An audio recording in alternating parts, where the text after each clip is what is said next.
قدرمنو ځینې وخت داسې هم کیږي چې ډیر اعتبار د انسان د ډیر غټ نقصان سبب جوړ شي.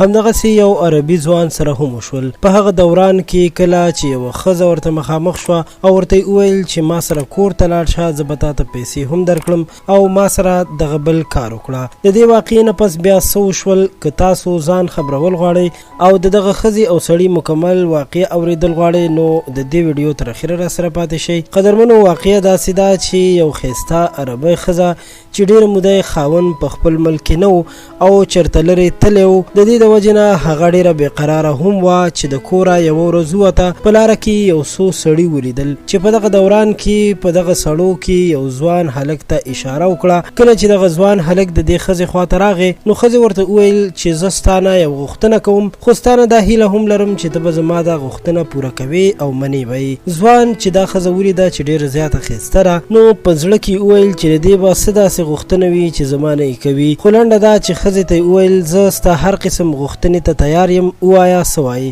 ښځې ورته وویل چې ډېره موده وشوه زما خاوند د خپل ملک نه بهر دی، تا نه دا غوښتنه کوم چې ما سره تر قاضي پورې لاړه شه او هلته دا اقرار وکړه چې زه د دې ښځې خاوند یم او زه ورته طلاق ورکوم. بس همدومره خبره وکړه، ستا کار به نور ختم شي. ځوان ورته وویل چې د دې په بدل کې به ته ما ته څه راکوې؟ ښځې ورته وویل چې د دې په بدل کې به زه تا ته 1500 دیناره هم درکړم او د هغې سره سره به نور ستا خواهشات هم پوره کړم، بلکې ته هر وخت راتلی شي او بیا ما سره ملاوېدلی شي. ځوان چې دا خبرې واورېدې نو ډېر زیات خوشحاله شو او ښځې سره یې خبره وټاکله چې په سبا ورځ به مونږ قاضي ته ورشو. همدغسې وشو. په سبا چې دوی کله قاضي ته مخامخ شول او ځوان ورته خپله خبره وکړه چې دا زما ښځه ده، زه ورته طلاق ورکوم. خو قاضي چې کله د ښځې نه پوښتنه وکړه نو ښځې ورته هم ویل چې بلکل زه غواړم د ده نه طلاق واخلم ځکه چې د زما نه ډېر عمر بهر تیر کړی دی او تقریبا 10 کاله دا زما نه لرې و. نو زه د طلاق سره سره دا غوښتنه هم کوم چې زما په دغه دوران کې څومره خرچ خوراک شوی دی